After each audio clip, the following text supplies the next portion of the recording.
All right, boys, we are live on YouTube. Welcome into Strictly Business 2024 season. This is the week 3 recap. As always, I am here with my co-host, Big Burley, Mr. John. How you doing, sir? What up, Busy? Oh, living the dream, living the dream. In the Triple D, Diamond Denver Dave. How you doing, sir? Good morning. Yeah. Good morning to you. It is morning. Normally we do this in the afternoon or the evening, but based on schedules, we're going to knock this out here this morning. So a couple things I want to just dive into in regard to the week 3 NFL season. A lot of underdogs performed, and it was a shitty betting week if you were taking the favorites. You had Carolina change their quarterback. That's 2 weeks in a row too that it was like that. Yeah, it's been it's an up and down NFL season. There's a lot of parity in the league, especially when you take the league's worst offense, change quarterback, and the Red Rocket comes in and propels them to victory. Not only propels them, they destroyed the Raiders. Any insights as to like fantasy value now, given Carolina or even the Raiders defense, John? Man, I tell you what, Carolina looked like a whole new team, but Andy Dalton's got that gunslinger Fitzpatrick end of the career shit. Like, he don't give a fuck. What does he care if he goes out and throws 3 picks? They're not going to put Bryce Young back in, right? Yeah. So he's just going out there throwing fucking dick all around the place. It's been great. So it was a fun game to watch. And I'll be honest, I'm a little excited to have Jonathan Brooks sitting back there just chilling. Yeah, he's just marinating. Andy Dalton's going to play all year, man. Brooks might actually have a little bit of something to say at the end of the season. Well, Chuba, to your point, Chuba looked good. I mean, just the fact that they had some resemblance of an NFL offense is got to be great, I mean, the scheme was there. It kind of points to the fact that maybe Bryce Young was the problem. I heard this morning on a podcast that it wasn't the offensive line when Bryce was the quarterback, because he really wasn't getting pressured a whole lot in comparison to how bad he was doing. So you bring in the Red Rocket, and he's just slinging all over the field, slinging goo all over the Vegas Raiders. How about that was Deontay Johnson's single best fucking game in his career with yardage? Really? Yeah. That's incredible. Right? I heard they said on a podcast, was it the first time he's broken 100 yards since 2021? Wow. That's crazy. I know Deontay Johnson is Steelers' life. Yeah, well, that's the thing. He hasn't played with a lot of good quarterbacks in his career. So now you have a competent quarterback that knows how to distribute the ball. Dave, what do you think about this Carolina performance?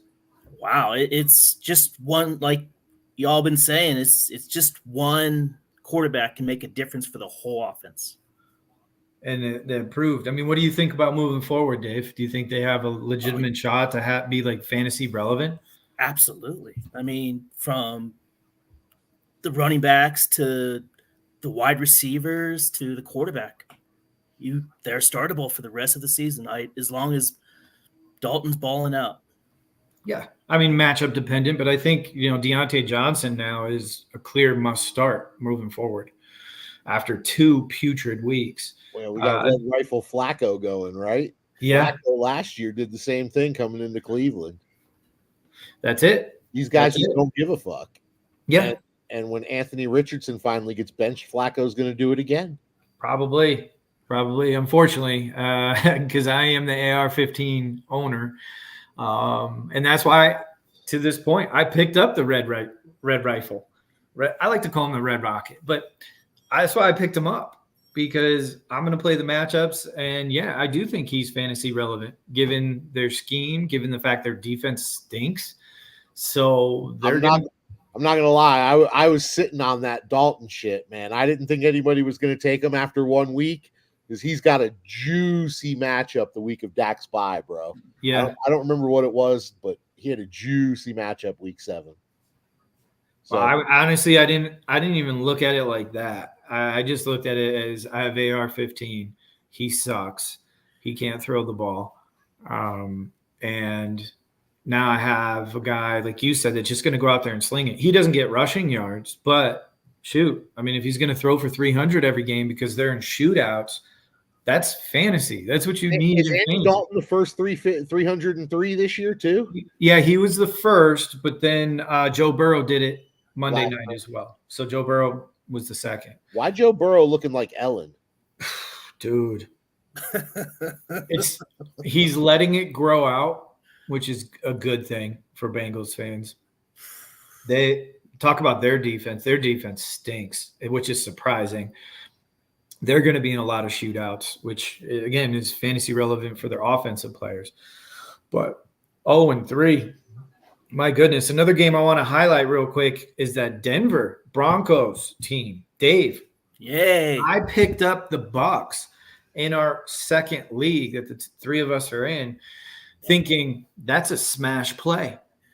You know, I have the Bears, or excuse me, I have the Steelers and the Bears defense. I picked up Tampa defense because you got Denver coming in town, team from the Midwest playing early on a Sunday morning, and they played like shit. In that league, they scored 0 points, the Tampa Bay defense, because the Broncos won the game, and they won it convincingly. Dave, did you watch that game? What are your thoughts? Oh, yeah. I watched that game. I'm telling you, it just the Broncos came to play, Biz. That's all you got for us? That's your first one of the year in dominating fashion. Well, I think they stuck it. The Broncos. Yeah, they did. The Broncos.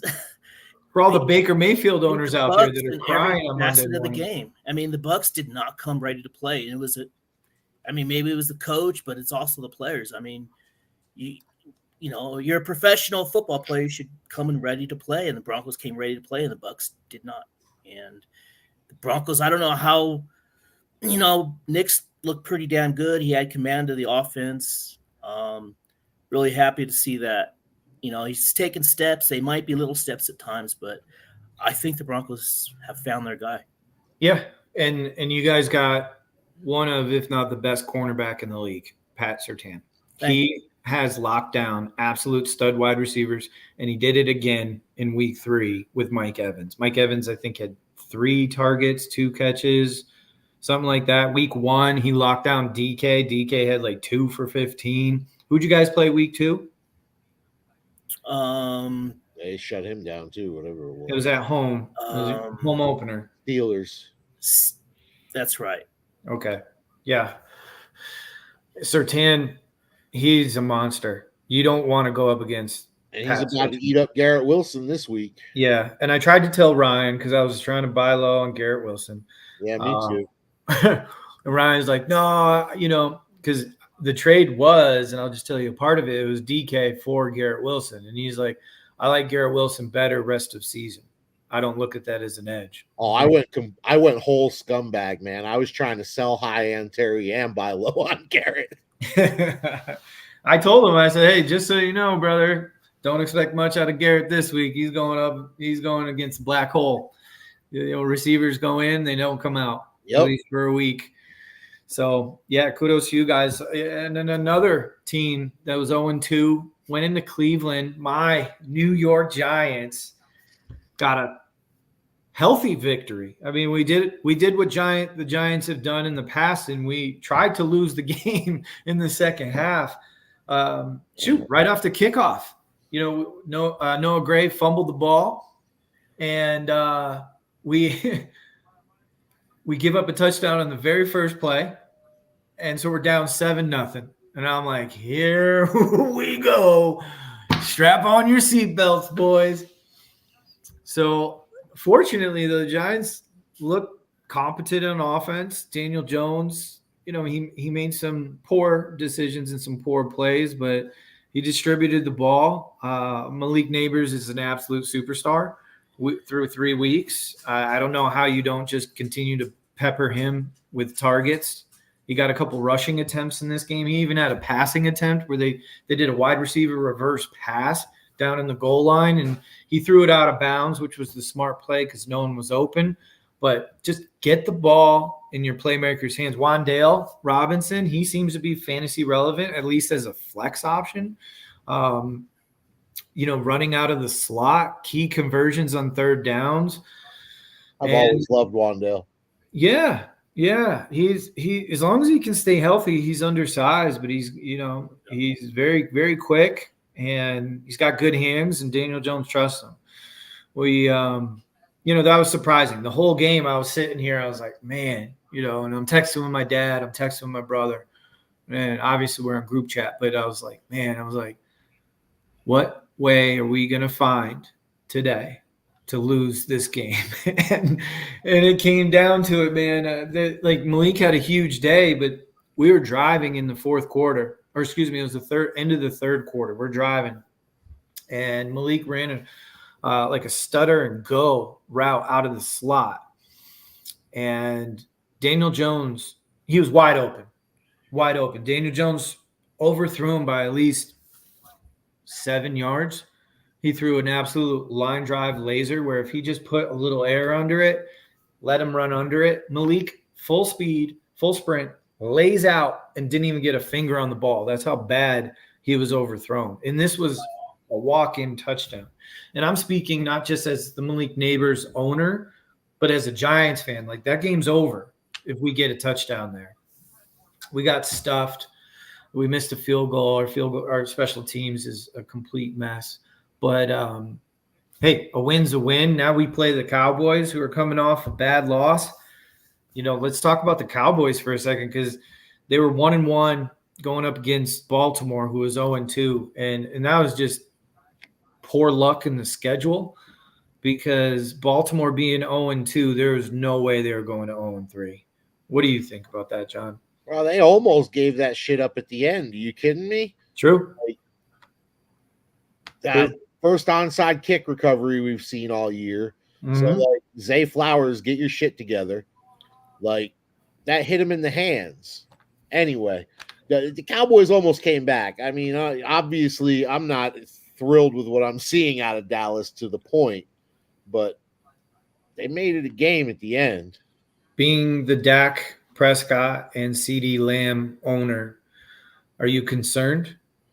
No, not yet. I mean, if we're looking at this, especially after the bye, I'll start being really concerned. I'm going to go from trying not to be concerned to overload at that point, because CD didn't have training camp.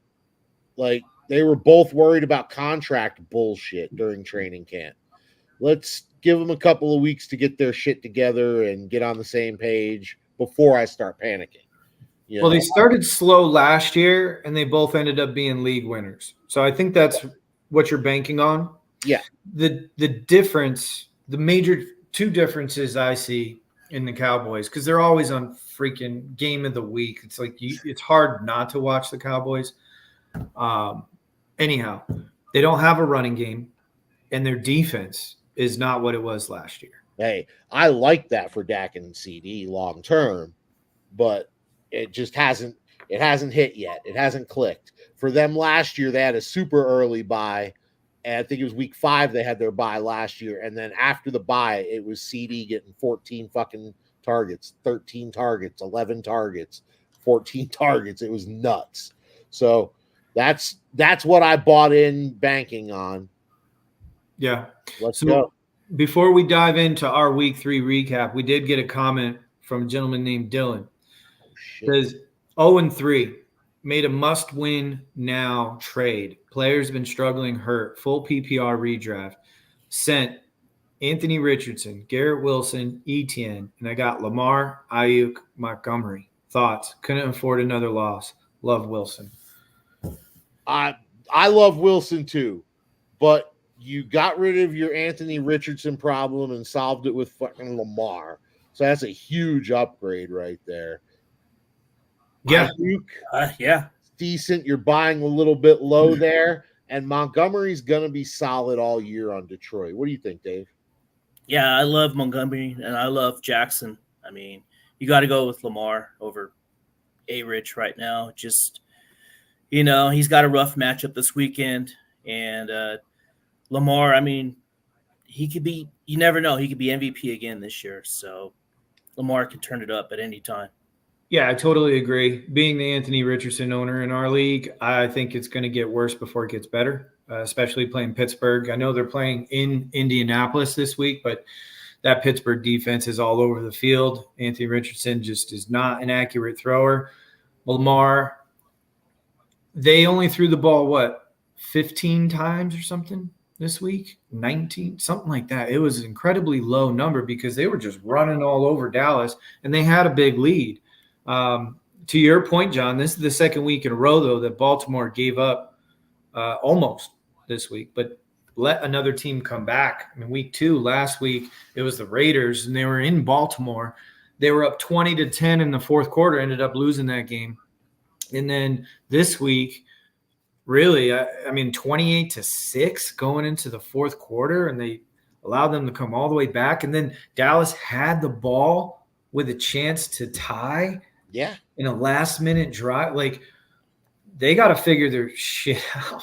I mean, they easily could be 2-1 because the Chiefs beat them opening night. But still, like, you can't be squandering leads. And I know Harbaugh is not happy about that. They're a good team, and that's why they brought in Derrick Henry is to, control the ball and when they have a lead, not relinquish the ball and kill the clock. But it's not working. In regard to this trade, yeah, I like David Montgomery more than I like Etienne. I don't want anything to do with Jacksonville offense other than maybe Brian Thomas right now. That team is terrible. Man, just Trevor Lawrence is not – he doesn't love football. Again, I'll tip my hat to Rich, man. He told me that in 2019 when he was still in college. This dude does not love football. Yeah. Never in the pros. He doesn't – he's not all in, and he'll never be all in. So, it took me a year or two of just saying, God, he's so talented to see it. But, when you got that much talent, you can beat college kids, but you got to play. You got to have all of your heart into shit to win in the NFL, bro. Yeah. In the last part of this deal, the Garrett Wilson, Ayuk part of the deal, it's not as big as people might think because Garrett Wilson hasn't really produced from a fantasy perspective. I think he's like wide receiver 30, maybe 31 on the season right now, at least in our scoring format. Ayuk, yeah, he's had opportunities and he hasn't produced. I don't think it's going to be the Juwan Jennings show every week, at least not to this extent that Juwan Jennings performed this week. The opportunities are going to be there for Ayuk. I mean, Debo's out at least another week. We don't know what the status on Kittle is. Sure. And, so I could see a temporary bump in Jennings, but we're certainly not going to be looking at 3 touchdowns and 150 yards every week moving forward with this guy. Yeah. It's very possible that he has just played the best fantasy game he's ever going to have in his life. Oh, without a doubt. I mean, you can't expect that kind of production every week. And plus, are they going to be in those types of games? They're playing the Patriots at home this week. You would think they're going to be in more of a positive game script. You would think. I mean, shoot, I've been surprised 2 weeks in a row in San Francisco's inability to win games. I mean, they had that game, and then they're throwing the ball all over the field with like 4 minutes to go, and they're up. It's like, what are we doing? Run the ball, kill the clock. And then, of course, the missed field goal, that crushed them because that was a chance to go up 10. So that obviously that you can't. That was a big miss. That was a big miss. Huge miss. So the NFL season this year is quite strange. Again, Baltimore starting 0-2. Now they're 1-2. It seems like they got things back on track. Dallas is 1-2, has to travel across the country on a short week and play my Giants tomorrow night. That's no longer a gimme game as it was looking when the schedule came out. Plus, we're due. I'll just tell you, boys, we're fucking due. They beat us 6 times in a row, and out of those 6 games, I would say 5 of them were not competitive. Make it a goddamn boat race. Let's go. Yeah, why not? I'm down with that. But other surprises, Carolina now has a legitimate chance to compete each week. They look good. The Steelers keep winning games, man. You know, like Russ is not going to see the field anytime soon if they keep winning games with Justin Fields. It's just not going to happen. I think it's done, man. They're 3-0. Yeah, Yeah, Fields has made very few mistakes all year. he's looked good. He's looked good. Fields can probably lose another 2 games before he relinquishes the job to Russell Wilson. Yeah, there's no way they turn over the reins to Russ starting 3-0. 0% chance. There's just no way. Plus, now you got a quality backup, and God forbid something does happen to Fields, you can run Russ out there. Right, and Fields has been hurt every full season he's had. Yeah. So it's just the way he plays. But I think if he keeps playing the way he is, it's his job to lose. Sure. For sure. Sure. All right, boys. Well, what do you say? We're going to roll into our week 3 recap for the Strictly Business 2024 season. Let's share our screen here. Nicky. Ooh. All right. So here are all the scores for this week. We're going to start right at the top. Overall, guys, scoring in this league, scoring in the NFL has been down this year. I can't explain it. I know the touchdown passes were down last year, but they're even more significantly down this year. Well, McKeever said that we're down as a league 420 points, so it was like 35 points a team. So I mean, that's 12 points a week shaving off every fucking team. We're gonna feel that, So from 2020, just in touchdowns, I think it was passing touchdowns. It was over 100 after week 3. Every year, like 100 to like 105, something like that. Every year from 2020 to last year. Last year we were down, I think it was in the 80s. This year it's like 62. Like crazy low. Now, I don't know if it's the Mel Kiper too high safety look. I don't believe in all that. I just think it's the quarterback play, really. And bunch of second-year quarterbacks and bunch rookie of quarterbacks. Yeah. That, and then you got Daniel Jones and Trevor Lawrence's of the world. So, yeah, I just think it's been sloppy. In some of these games, you're hoping for shootouts. I mean, I think we were given a gift on Monday night with the Washington-Cincinnati game. And that was a lot of offense, and that's something we're hoping for moving forward in some of these games. So Bing Bong scored 112.48. Meanwhile, Sticky Nicky Throat Pie Guy moves up to 2-1. I fall to 2-1, 136.78. Now, you just look at this top line right here, and that was the difference in the whole match. Lamar had that game again, 15 attempts. I was right. 15 attempts. He was 12 of 15. Solid game on the ground.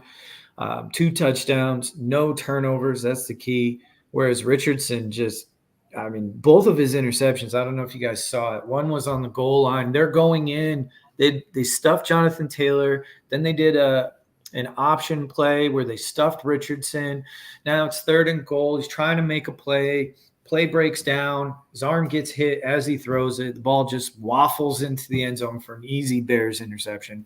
It was gross. The second one, he was rolling to his near side, to his right side. He had an opportunity to run with the ball, and he threw across his body, across the field, trying to hit Pittman, but launched it a good 15 yards over his head. Another easy interception. It's just like 2 absolute ridiculous plays. You got to keep in mind, though, this was his, 7th NFL start? That's right. So a lot of people are saying you got to treat him like a rookie still. And granted that 7 starts aren't all consecutively. He had 4 last year, and now his 3rd, 3 this year. But you'd like to see some progression. And just the inaccuracy throwing in the intermediate to even short distances. I mean, he had a couple passes where there's one in particular. I remember Pittman's running a crossing pattern, and he threw it behind him. Pittman had to stop and catch the ball. If he was hit in stride, that would have been a big gain. Instead, he had to stop all of his momentum, catch the ball. It was still on his back shoulder. And he ends up getting tackled for, I think, like a 6 or 7 yard gain. It's just, those are the little things that the guys like Aaron Rodgers, Matt Stafford, they're just seasoned veterans and they're great passers. Other than my wide receivers, it was a complete flop for my team this week. So we'll focus on Phil's team. Achane with 8.9. Javonte didn't do much.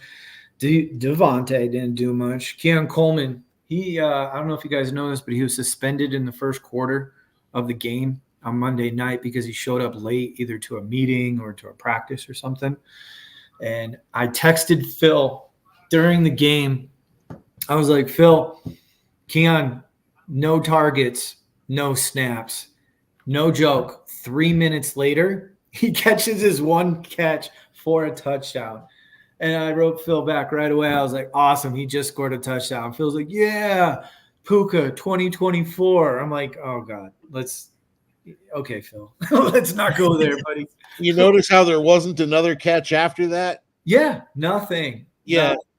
According to a Bills insider that I know, apparently he showed up super late to a practice and didn't really care. Wow. Not good. So, I mean, that's kind of like the Shanahan Ayuk treatment from earlier in his career. Sure. Yeah. Yeah.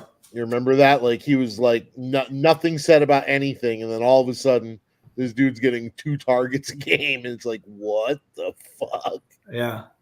Well, that's just it, man. You can't be late. I mean, this is a profession. This is your job. You gotta care and you gotta show up. And it's like, if you're on the Bills right now, especially a Keon Coleman, solid rookie wide receiver, wouldn't you want to care? I mean, they've looked pretty good. I mean, RJ on group text was like, September Bills Super Bowl. Because they do. I mean, there's years where they just look unstoppable, and then come November, they fold a little bit. I mean, they will lose at some point, but so far, they've dominated the teams they need to dominate. I mean, they are gifted with Tua leaving the game early last week, and they throttled Miami.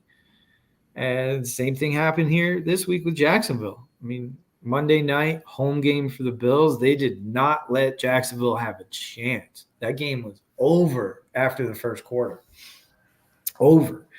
Rome Odunze, he had a huge day. What do you guys think about Rome? I mean, is his stock up? Obviously, it's best game of his 3-game career. What are your thoughts? I mean, is Caleb Williams his quarterback? Affirmative. Is he the number 1? Negative. Is he the number 2? Possibly. Okay. And it's still Caleb Williams, right? Affirmative. Rome Odunze is mid as fuck. I said it draft night. Nothing's changed. Except that Keenan's got a bump and bruise, but he'll be in and out of the lineup all year. I'll say this. Man, I think he's the number 3. Yeah. Well, and then also you got Cole Kmet now being a factor. He had his best game of the year.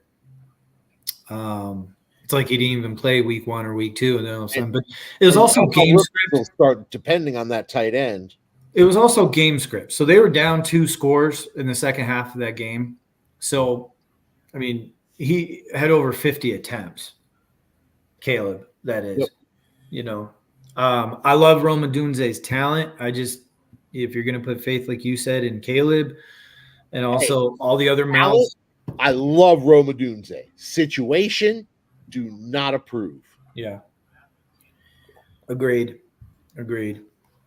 So moving on here, Kyron, he had 3 touchdowns in that crazy comeback San Francisco game. My team just shit, and my team stunk, and it all started Thursday night with your Patriots, where I had Hunter Henry get 1.9 and Stevenson 0.3. Like, when you have a starting back that you expect to be like an RB2, right? Top 24 back in fantasy, come out on Thursday night and put up 0.3, you're in trouble for the week. That's for sure. So good win, Phil. Not much I can say. My team, I'm happy I scored 112. I mean, if that's saying anything, I'm still 2-1. We're going to move forward into week 4, keep our heads high. Stroud buckets. Normie, he gets the first win of his season. He's now 1-2. Scored a whopping 115.42 to make Bears great again. Not so much, Jeff. Falling to 1-2 with 103 points. Jeff is not happy. Not happy. When he goes a little quiet on group chat, you know he's stewing. He is stewing. His team got hit with the Tua, which affects his number 1 receiver, Tyreek.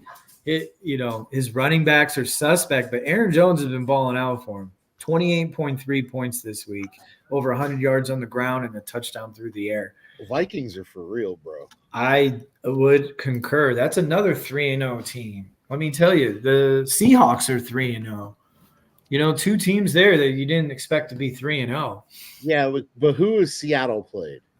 Right. They played Miami. Minnesota played. Right. Minnesota's definitely beat better talent minus week 1 against the Giants. I agree with that. Who has Seattle played? Yeah, no, Seattle's not played good teams. I think they played Denver. They've played the Patriots, and they played Miami without Tua. So they'll find out this week on Monday. They go into Detroit. They'll find out how good of a team they are. CJ Stroud, man, he did not look good in that Minnesota game. James Cook had a solid day, not a great day. They didn't really need him, though. That game was a blowout. DeAndre Swift, he might lose his job. 13 carries for 20 yards against the Indianapolis Colts defense, which is not played well through 2 weeks against the run. That's just bad. I think DeAndre Swift only averages like 2.1 yards a rush this year. Jesus. Yeah, it's been brutal for the Bears offense. Diggs had a good game. Tank Dell had a decent game. Again, they were in a negative game script from the beginning in that. Tyreek Hill, he's just – sorry, man. This sucks because he's such an incredible talent, and the quarterback situation there is murky at best. Smith and Jigba came back down to earth after his blow-up game. Big story here, though, is the Dallas Goedert, 10 for 170. And a lot of that was in the second half, but he was chunking. You had A.J. Brown, who's still out with his hamstring. You've got Devonta Smith, who got just pummeled. That hit was – I felt for him. I felt it. That was a tough hit. Knocked him pretty heavy. Knocked him the fuck out. I don't mean to laugh, but that hit was like you saw it. It was just brutal. So who else are they going to throw to? They're not going to throw to fucking Jahan Dotson all the time, right? Right. They're going to go to Goddard. Right. That's true. And then you find Goddard wide open.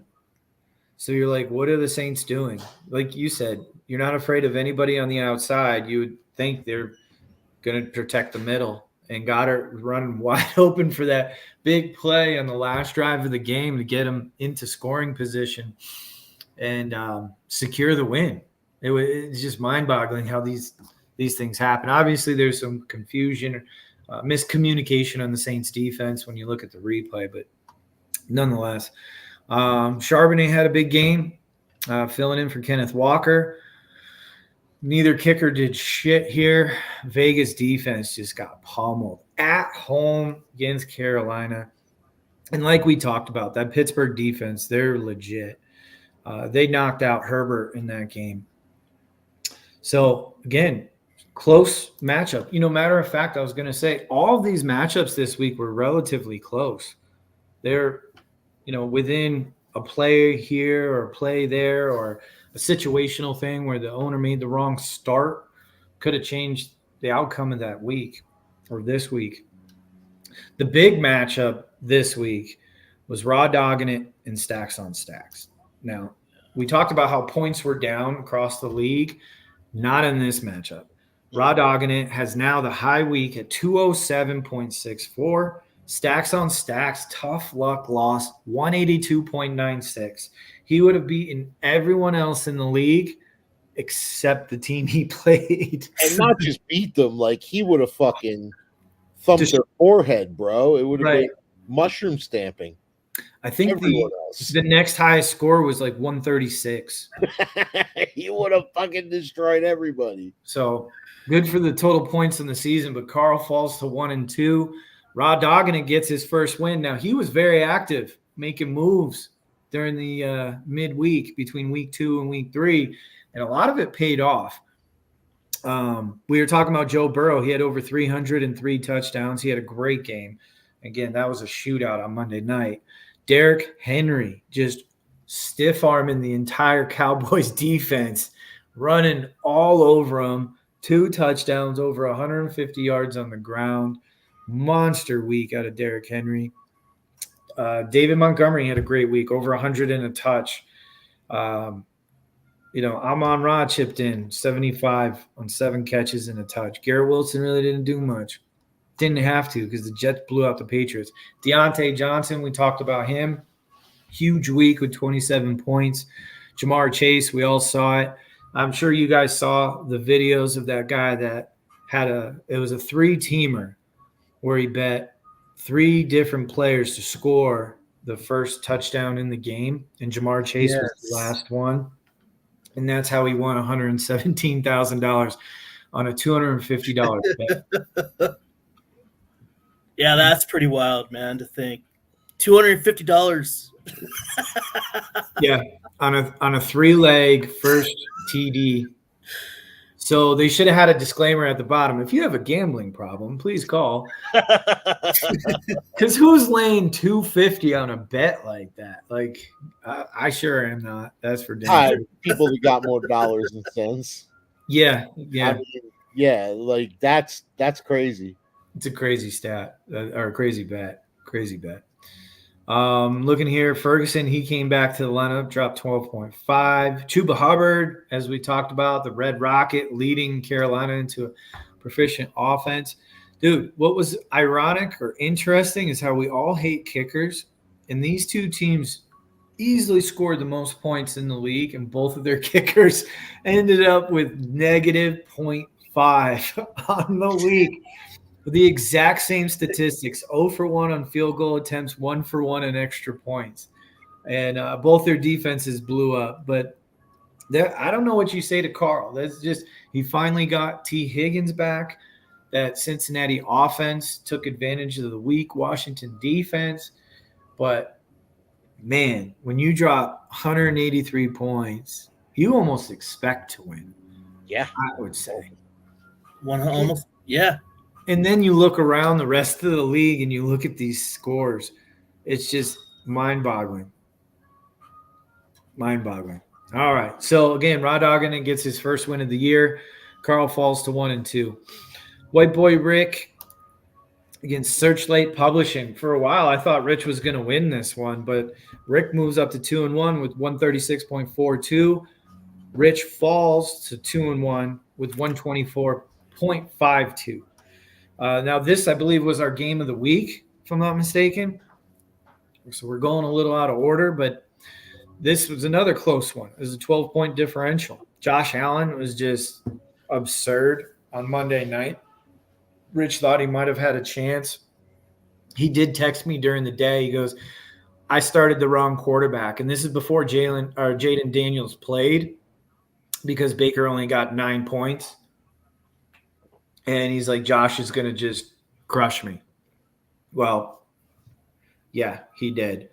So, I mean, if you think about this, with a 12-point differential, if Josh Allen only has 24 points, which is still a really good week for a quarterback, Rich wins. But no, Rich being the Bears fan or Bills fan in this league, he got crushed with 4 touchdowns, 44 yards on the ground, and didn't look back. Saquon he's the RB1 on the year, man. How did he sit Jaden Daniels for Baker Mayfield? Let's talk about that momentarily. Yeah, I don't know. So scrolling down here, Jaden ended up with 32. He would have easily won the week if he had started Jaden Daniels.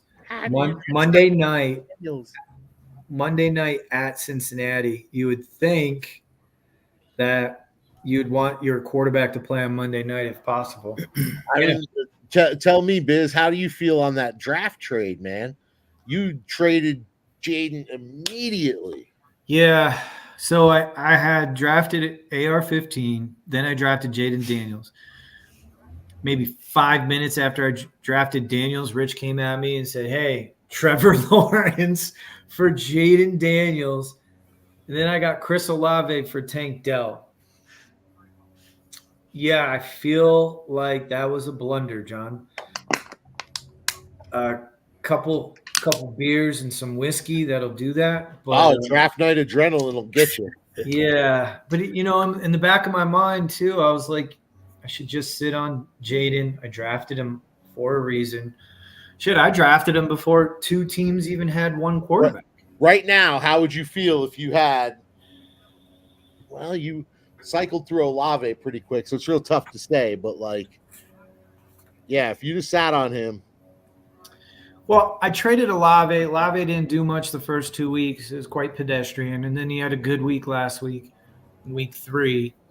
And I felt like, okay, so this is a hierarchy of my team. I have Malik Neighbors. I have Rashee Rice. I have DK Metcalf. The way I was looking at it is like Olave's in that group, but he's my wide receiver 4. So if anybody's expendable to trade, it's Olave at this point. And I can keep my 3-headed monsters, my wide receivers. And ironically, I got Tank Dell back in this deal I did this week with Norm, which is who I traded for Olave in the draft. Yeah. So, yeah, it is what it is, man. You can't look in the rear view. You got to only look ahead. I mean, I could still be kicking myself about drafting CMC. I mean, Jaden Daniels is a rookie quarterback. We'll get back to that. You can't predict. Yeah. So what do you mean you can't predict? I said all offseason this dude was going to crush it. All offseason, you heard that, David Cole. Yeah, he's crushing it. He's crushing it. Yeah, he's smashing it. Absolutely smashing it. It looks like I missed. Where's? Oh, here we go. Okay. Takeover versus Mr. Slim Shady. John, 132.76. 114.92. I got to tell you, John, throughout the weekend, it was looking like Nick might snipe you and get his first win. Yeah, how's he feeling now? 0-3. That's how he's feeling. That's how he's feeling. And you're 2-1. Take us through this one. It's pretty simple. Let's talk about blueprints. You want the blueprint for Nick? I've seen it in action twice up close very recently. The blueprint for Nick is you let him get nice and comfortable with a defensive matchup where he gets like 30 points, but then he forgets the rest of his team has to play, and they fucking blow. So no matter what's going on, you've always got the chance to stay in. He gets a little bit of confidence out of his defensive matchup early. Right? 33 points from the Jets. Let's go. We're going to beat John. We're talking shit on Thursday night about a nice win. Fuck you. You just sat there and got face fucked the rest of the weekend going into Monday night. Monday night, my dick was stirring the contents of your Monday night dinner. How do you feel about that? I'm sure Nick will have a chance to respond. That was a sticky throat pie. Now I know exactly what Phil was talking about. Sticky Nicky throat pie. I mean, Dak Prescott, damn near 39 points. That was huge. All 4 of your running backs really didn't do much. You look here, Shakir had a nice game on Monday night. CeeDee Lamb, again, we talked about that, didn't do shit. Marvin Harrison had a good game. Had to score 11 targets, only 5 catches. You both had zeros, Shaheed and Mark Andrews. That was one thing I wanted to talk about on this podcast is tight ends. I mean, you saw Dalton Kincaid. Didn't he get hurt in that game? I don't think so. No? Because he was 3 catches, 41 yards, and a touch. Not like hurt long term, but I thought he got dinged up. I don't think so. Just by the time It was halftime. They had no reason to keep pushing the ball.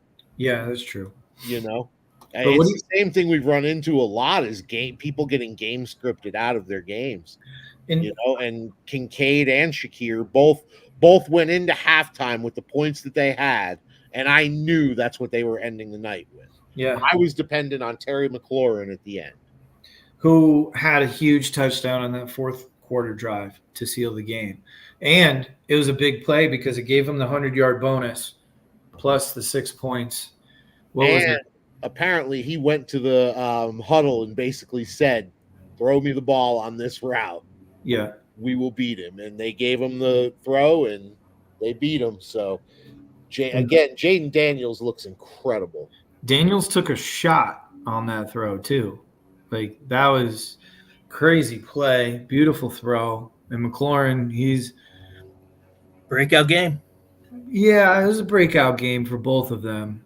Obviously, McLaurin was the explosion that he felt in his throat. Yeah.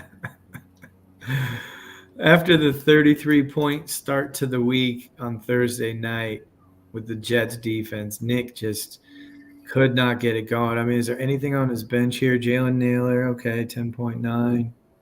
You're going to see his production dip. Yeah, not much. Not much to work with. I mean, again, you look at 33 points. That's probably between 22 and 25% of his production this week from one player. And last week, it was the Murray to Harrison connection that was half of his production. Nick's in an uphill battle here. Falls to 0-3, easily the worst team in the league. Dave, we're going to go to your game here, the last game to recap in week 3. Business ethics, 126.81 to 118.28 against firm grasp of the obvious. Both teams are now 2-1 after this game. Dave, break this down for us. What was working for you?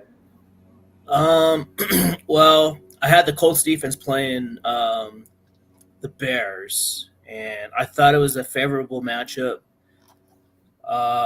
for my defense, and they had Caleb running around. I mean, at least for a good 2.5 quarters of the game, and then Caleb caught fire towards the end. But a lot of Caleb mistakes early on.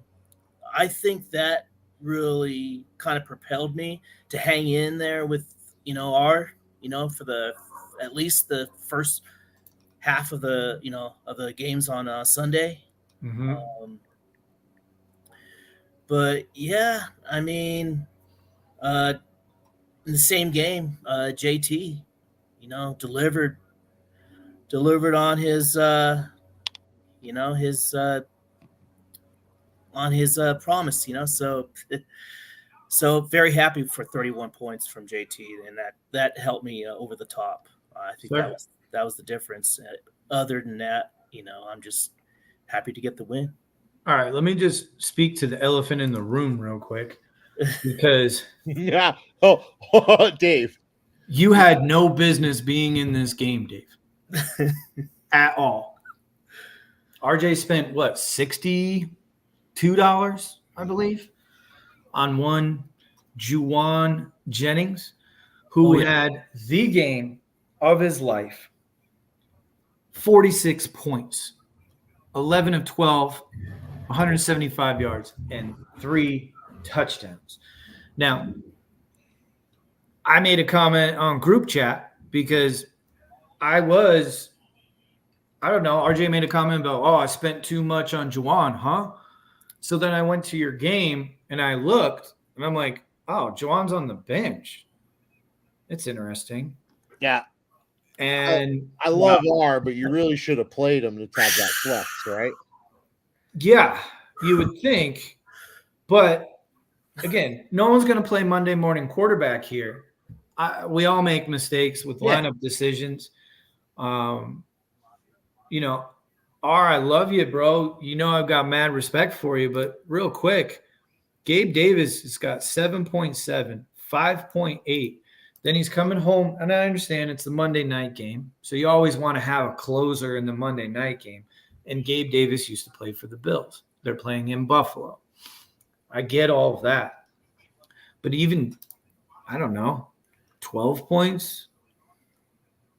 He lost by 8 points. 12 points out of Juwan Jennings would have got the win over 2.8 out of Gabe Davis.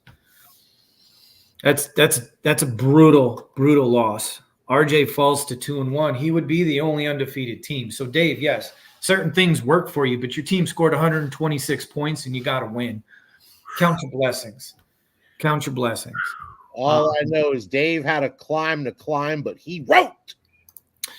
I'll tell you what. I would not want to play RJ's team this week. I just have a feeling that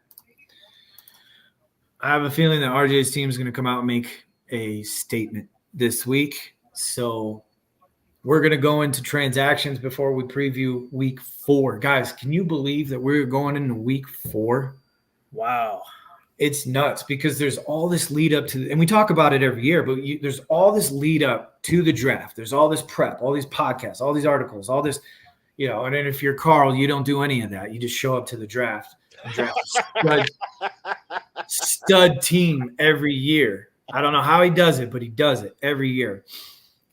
But now all of a sudden we're going into week 4. I mean, shit, looking at the calendar, we are in the last week of September, rolling right into October. I mean, I walk the dogs through the neighborhood some days.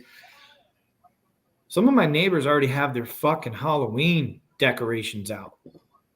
Like, it's not even October yet. Can we pump the brakes? But the thing that football does is, for us, you've got football on Thursday, football college on Saturday, football on Sunday, football on Monday. Then we do the podcast on Wednesday, football again on Thursday. It's just weeks fly by.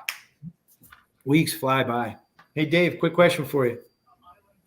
How are you feeling about Colorado Buffs football? I feel ecstatic. I'm just feeling lucky too at the same time, like my fantasy team. But damn, man, you got to feel only great for the CU Buffs. And so Dion.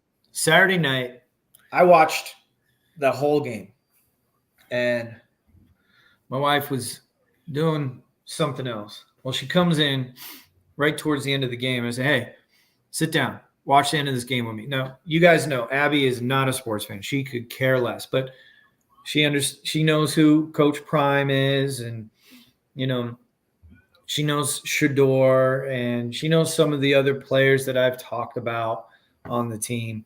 And the fact that they're 20 minutes away from our house, that also provides a little bit of intrigue. So I had her sit down, and then they're down 7. And this is when they had the ball. And I don't know, when they got the ball with like a little over a minute, maybe 2 minutes to go in the game, something like that. Down 7. Needed to score a touchdown. And I said, "Hey, just sit down and watch this." So she's watching it with me. And then there's like that final play, the Hail Mary. She gets up and goes to the bathroom. And I'm like, "What are you doing? There's one more play." And she's like, "I have to go to the bathroom." I'm like, "All right." So I start screaming because I watched the Hail Mary play. She comes back out. She's like, "What happened?" I'm like, "You won't believe what happened. Watch this." So like I rewind it for her. I'm like, "We're going to overtime." She's like, "Oh." I'm like, "Now you got to watch overtime with me." And so she did. She watched the end of the game with me, back of a tackle as their running back was going into the end zone, put his hat right on the ball. Ball squirts out. But it is so funny. She just could care less. And I'm like, holy shit. And then they showed the highlight of the Cordell Stewart Hail Mary years ago, right before the actual play happened. She's like, "Yeah, I'm going to go to the bathroom. Football takes too long." I'm like, "Okay, no problem, honey. Go for it."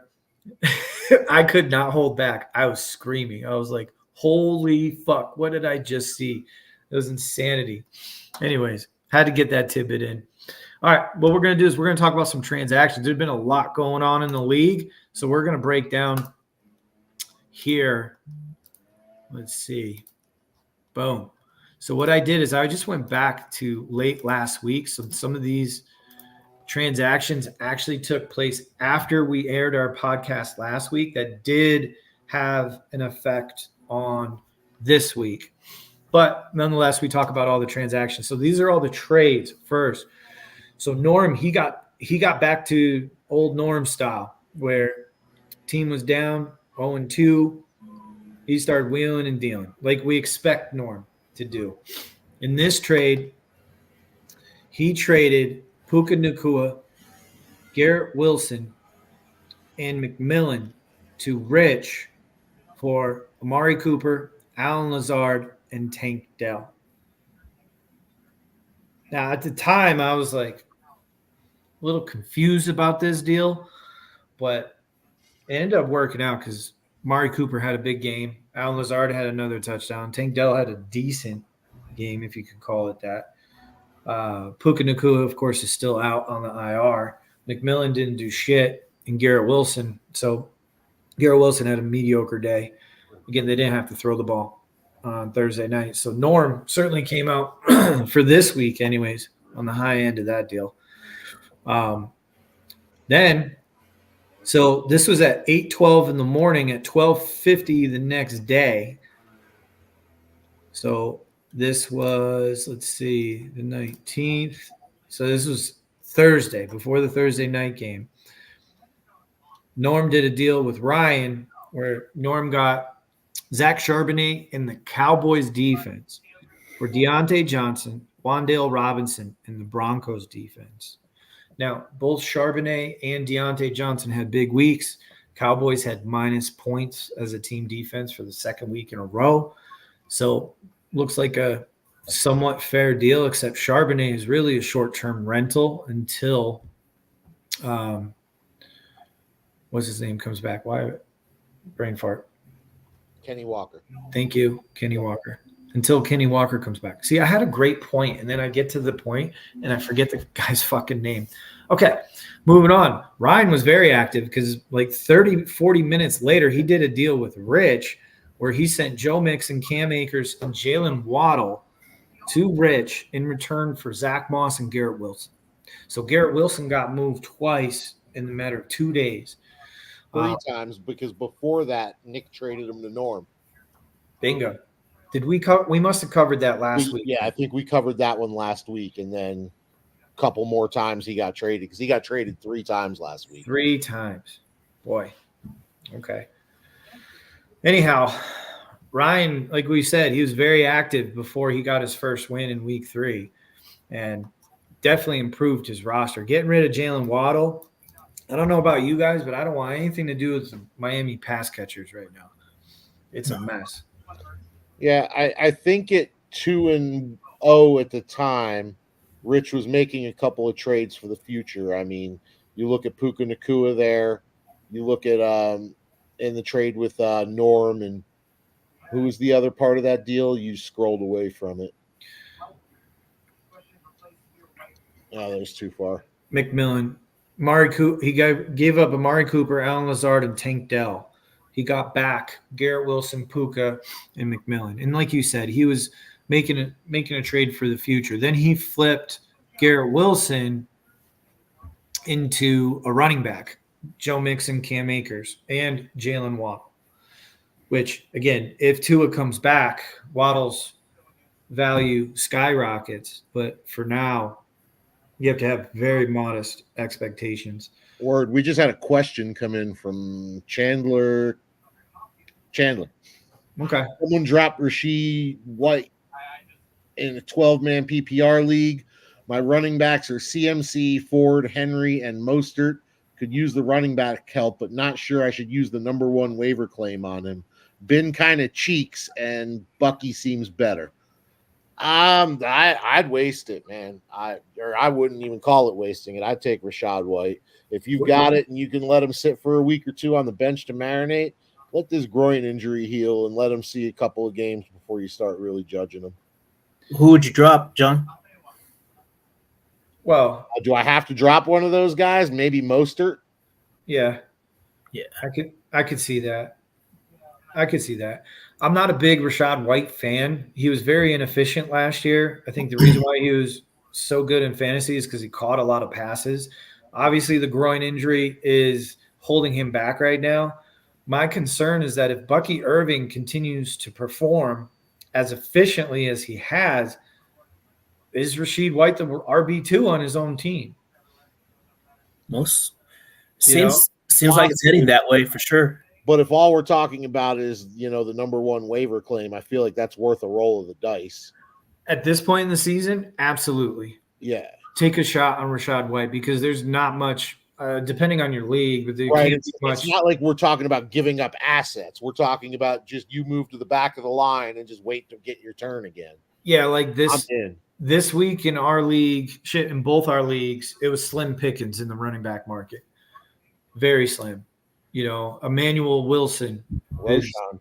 Roshan. Those types of guys are getting picked up. When you got a guy that's going to get starting running back touches, you would have to think, go ahead, exhaust that number one waiver wire and snag him just for depth because the CMC issue is just ongoing. You don't know if he's going to come back. Certainly when. Now they're looking at week 10 after their bye week. That seems to be likely. So you need to survive another 7 or 6 weeks until week 10. And I mean, we don't know, man. Hopefully whatever baby cells they're injecting into him in Germany work, but like who knows if you're even getting CMC back this year. That's what I'm saying. And then if your teams are not in a position to get in the playoffs in your league, it's tough. It's tough. We're not going to talk about that anymore on this podcast because I texted Nick this morning. He and I were going back and forth a little bit. I was just like, dude, I think my frustration is starting to increase in this whole CMC. And I'm feeling it now because I started 2-0. Now I'm 2-1. And I could have used that motherfucker. I'd easily be 3-0 if I had a decent performance from CMC. Yo, man. Sure. Got that aspirin. Yeah, I might come calling for it. We match up. Just saying, I got that aspirin. We've talked about it. So back to transactions. Slim Shady trades Jerry Jeudy for Najee Harris. This was definitely a sell high on Jerry Jeudy. Good job because Jeudy didn't do shit week 3. And now that Jalen Warren looks like he's going to be out at least this week, if not a couple weeks, Najee Harris is the bell cow. I know you still got Cordell Patterson in Pittsburgh. Hello, Chandler. Thank you. But nonetheless, Jerry Jeudy, he's a bum. And the Cleveland offense stinks. This was the biggest deal in regard to number of people or assets that were traded. RJ and Norm, they usually do this at least once a year, where RJ picked up Amari Cooper, Njoku, DJ Moore, Singletary, and Khalil Herbert for Stephon Diggs, James Cook, and the Raiders.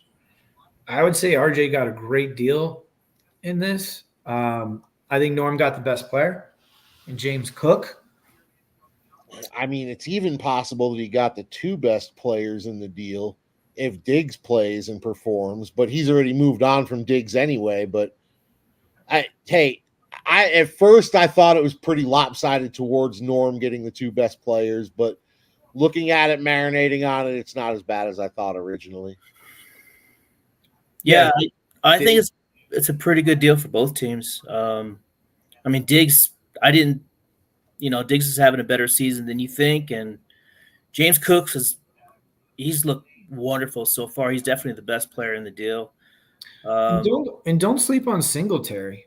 Singletary is a solid RB2. His numbers. And he gets a little bit of value juice in this league because he's a giant.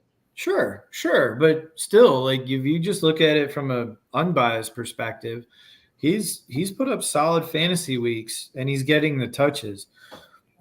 So I do think RJ got him in this deal because he took Njoku knowing he was going to be out week 3.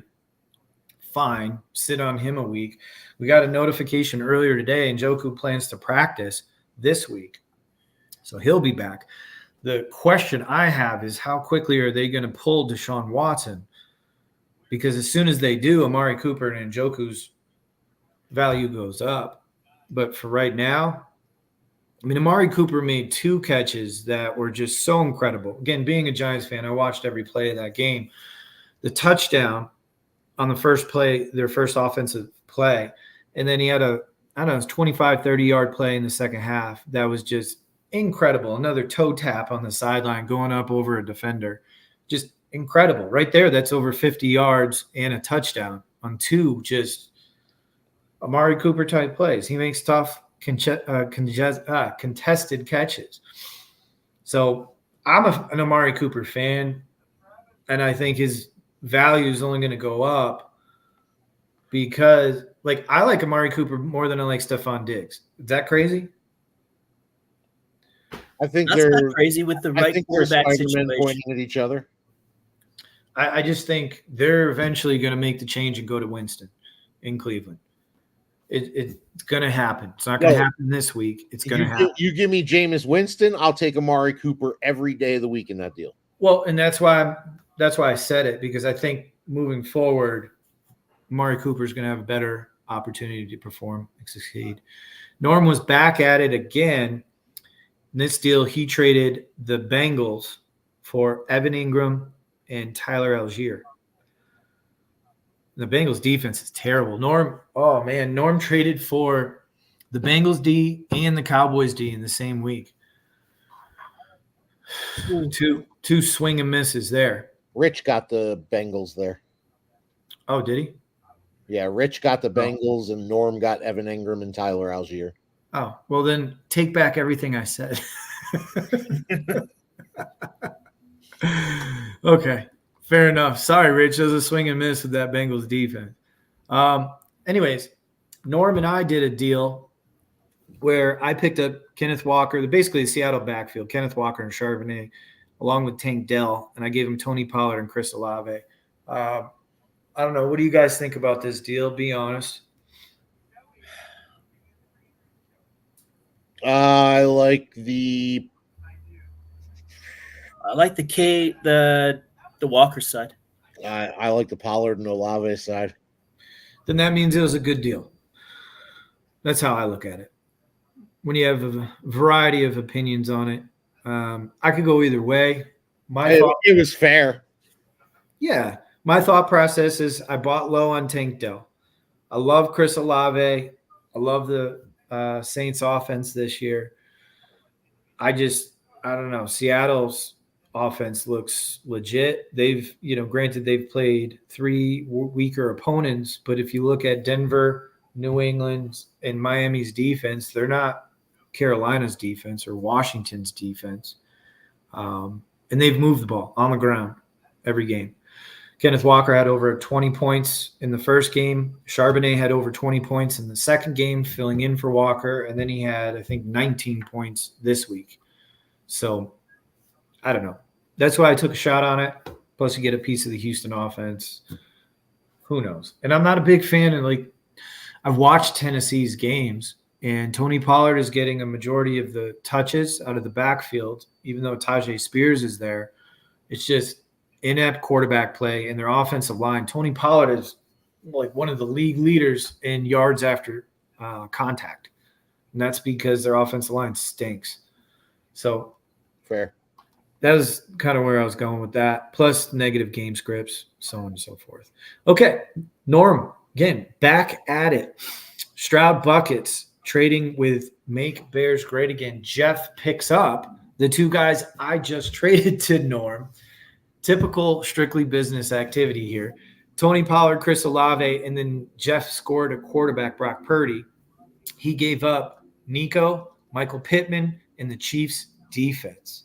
What do you guys think about this deal? I think Norm finally got that connect he wanted. He cycled through all of them. Finally got to Nico. Yeah. He should have just started there. He'd been a lot quicker and a lot more direct. I mean, he hasn't picked up Dalton Schultz yet, but that's coming. I think Pollard's been in every other trade so far.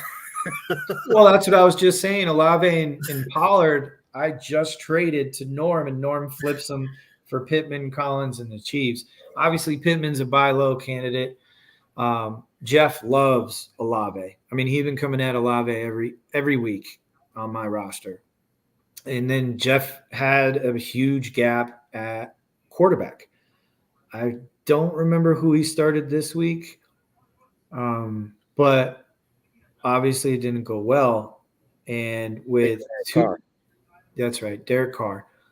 And with Tua being out, he had to do something. So I think it was a good move on both parts. Good deal overall. Next, this one, I got some context to this deal. Norm picks up Devon Achane, gives up Stephon Diggs and a handcuff, Tyler Algier. Now, we know Phil has Bijan. So, yes, smart move to grab Algier. However, I texted you the other day, John, how me and Phil have been working a deal. Well, Yeah. This continued all fucking day and into yesterday, where we I'd start with Bijan, offers for Bijan. He'd come back with Achane and Mostert. And then I'd go back and forth. And he kept, he wouldn't take DK Metcalf for Rome Odunze in return for Achane. And I think I was giving him Ramondre. That's what he kept pushing. And I'm like, bro, I'm not doing that deal. I'm just not going to do it. And so then it kind of faded away. I wake up this morning and I was at the dog park with the dogs and I see this deal come through. I immediately texted Phil and I said, hold on, where is it? So after all that back and forth, you trade Achane for Diggs in a handcuff? Smiley face. Like, bro, you made us work for 2 straight days and you give up 8, you get raped in a deal for Diggs in a handcuff? He goes, Achane about to be worthless, facing 8-man boxes. Like, then why did you make me work so hard to try to get him? Man, Phil, scratch my head, brother. So as far as trades go, that's all of the trades that have happened in the last week. We're going to go to the waiver wire, which posted earlier this morning. And we're going to start right here at the top. Searchlight Publishing picks up the Rams, drops Ronnie Rivers for 20 fab. I can't click on anybody else. Yeah, let me click out of this. We'll go back here. We're going to do it this way. Oh, there's no one else that bid on it. Makes sense. Cole Kmet got picked up. There were 4 bids. Dave, you picked him up. You got 14. You outbid me, you motherfucker. I need a tight end. But you got 3 other people that bid decent money on him. Dave needs a tight end too, man. He's got Laporta. Yeah, true. Laporta potty. Isovas got picked up for 11. Yoshivas. That's it. Yoshivas. Got picked up for 11 fake bucks. Going to Jeff's roster. Nikki picked up Sam Darnold for 10 fake bucks. Norm picked up Xavier Legette for $8. Jeff would have gotten him for 10, but he had made another move, and I bid 7. So I got outbid by $1, Xavier Legette. And then Tyler Algier gets picked up this morning for 7 fake bucks. McKeever bid 5. So you mean to tell me that Norm picked him up off the waiver wire where Phil could have bid 8 fake bucks? So you got to look at that deal. Stephon Diggs for Devon Achane. Wow. Next, Rashad Bateman also went to Norm's roster. I picked up Andy Dalton for 4 fake bucks. And then a couple kickers got picked up. Since then, Tyrone Tracy got picked up. Tank Bigsby got dropped. Carl picked up the Raiders D. He dropped a tight end. Ryan picked up Aaron Rodgers, dropped Kirk Cousins. And then McKeever picked up Cordero Patterson, dropped Zeke Elliott. I like that move just for at least week 1 or until Warren comes back. Yep. And that is the transactions for up until now. Okay. Chandler responded, don't have to drop anyone. Have an open spot on my bench. Just wasn't sure if it was worth a claim. Yeah, I would definitely say go with – hold on. Yeah, Rashid, for sure. Rashid White. He spelled his name. Yeah, he spelled it as Rashid White. Yeah. But if he's talking about Rashad White, too, but yeah, Rashad White. If we already talked about it. Shout out Chandler. Thanks for the like and sub, homie. Yeah, appreciate it. The waiver wire was a little weak this week. You know, we're starting to get into those middle weeks where y'all didn't talk about my Roshan Johnson pick. What the fuck happened? Oh, did we miss that, Dave? Yeah, we did miss that. Shoot. Would you spend money on him? Yeah, 27 fake fab bucks, baby. Hold on. Oh, there it is. Right at the top. My bad, dude. Dropped right. Durando. Yeah, Norm bid 13, Jeff bid 5 fake bucks. So you overspent a little bit, but yeah. What are your thoughts there? What'd you see? What do you like? I like the fact that he's behind DeAndre Swift, man. DeAndre Swift, I don't think he loves football, and I think that it was just a no-brainer to back him up, man. Yeah, for sure. Yeah, we talked about Swift. He's just not efficient, and they're 0-3. They're going to have to, I know they paid him a lot of money or a decent amount of money in the running back market in the offseason to bring him in. But he wasn't even that efficient after the first 4 weeks last year, running against the strong Philadelphia offensive line. So I'm just not a DeAndre Swift fan. Nope. But all right, listen, I love you guys. I got to roll. I got to be on the road in 6 minutes. Okay. Do your thing. Thanks for joining us. We'll finish the previews. We'll see you soon. McKeever. Fuck you. I'm going to face fuck you just like I faced fuck Nick. Got it? All right. Let's do it.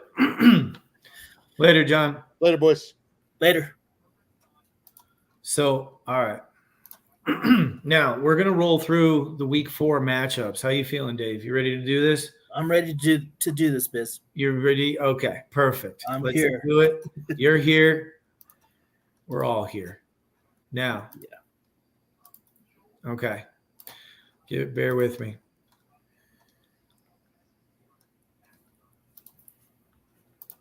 Okay. Here's our week 4 matchups.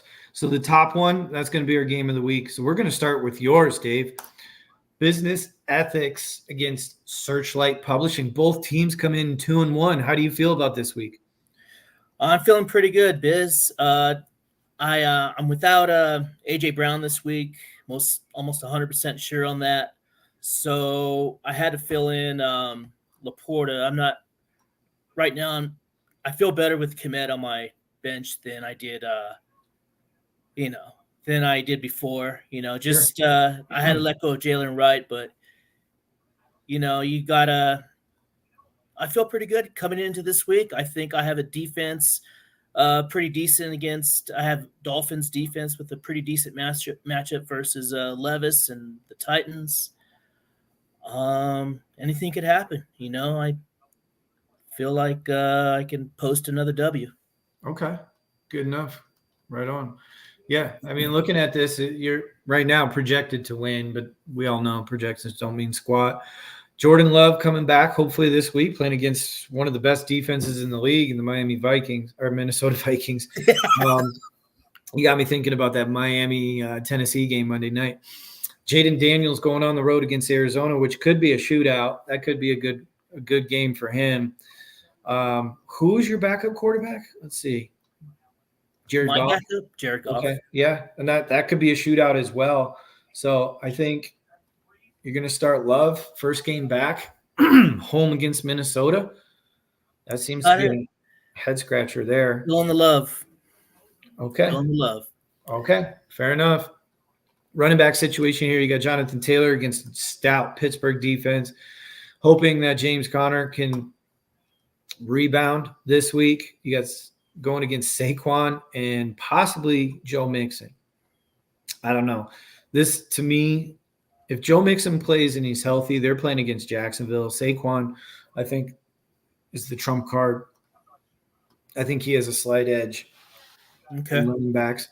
Wide receivers, Ayuk, Addison, Jaden Reed against Flowers, McConkey. Oh, this one's tough because he's got clearly the best receiver out of the group.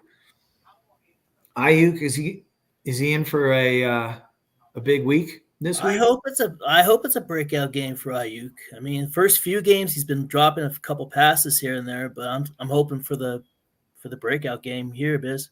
Yeah, for sure. And that Minnesota Green Bay game's going to be huge for you guys in this matchup with some of these. I still, this is tough because Jordan Addison first game back, coming back from the ankle injury. If Love plays, obviously Jaden Reed, he gets a boost. Ayuk, we haven't seen it yet, but we're wishing on a prayer that he will have a first big game. I just think Flowers on Sunday night and Jetta is just tough. I don't know. That's close. Laporta versus Freiermuth. I would give the edge to you regardless of who you play at tight end. Lockett and Brian Robinson against JMO and Jalen Waddle. This is pretty close too because he's got both those guys going on Monday night. You've got Lockett going on Monday night. I think that Seattle-Detroit game is going to be a fucking shootout. I really do. I would give you the slight edge. And that's only because of the quarterback situation in Miami. Kickers are kickers. And again, you have a decent matchup. So does he, though, with the Rams playing at Chicago. I'd give Miami the edge. Playing home against Tennessee. This one's going to be tight, Dave. Overall, this is tight. I would say this is a pick'em in my case. This is obviously a big-time matchup. Two teams are 2-1. Good luck this week. Takeover. So, John, he missed his preview. He's 2-1, going up against Jeff. We just talked about some of the transactions or trade, at least, that Jeff made. He's 1-2. Let's break this down, Dave. Dak Prescott tomorrow night on the road, Giants against Purdy at home against New England. Wow. As crazy as it may sound, I like Dak. I give Dak the edge, a slight edge there. Cowboys are a desperate 0-4 team, or possibly an 0-4 team. But no, they're 1-2. Oh, they beat Cleveland week 1. Okay.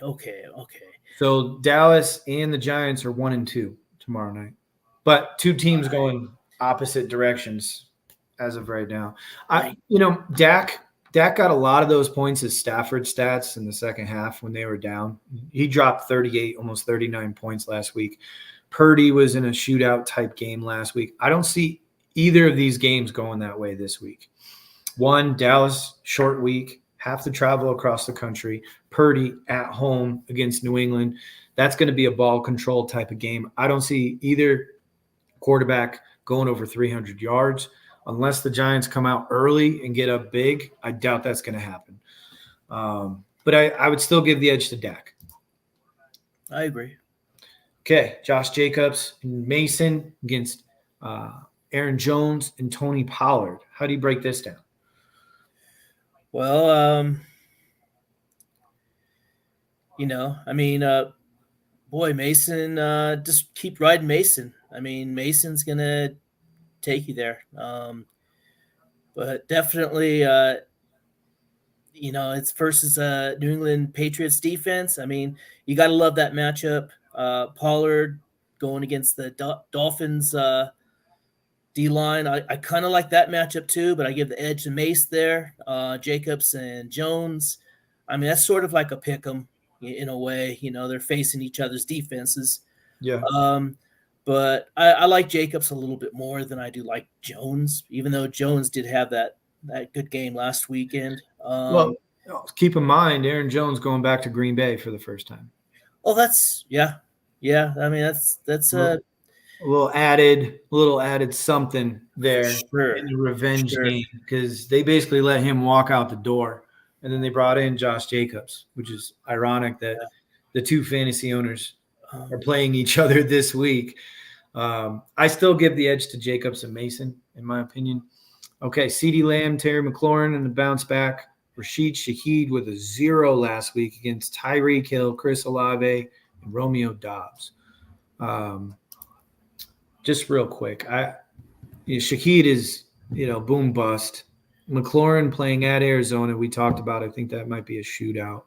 CD tomorrow night. Hopefully the Giants can lock him down. Again, short week, traveling across the country, not a lot of time to prepare. Tyreek Hill doesn't have a freaking quarterback. Olave at Atlanta. I love him. I love Olave this week. And Romeo Dobbs has been consistent for Green Bay. If Love comes back, again, his value boosts. Again, this Minnesota Green Bay in the first two matchups, there's been a big game in both matchups. Sure. Quick thoughts, then we'll move on. Okay.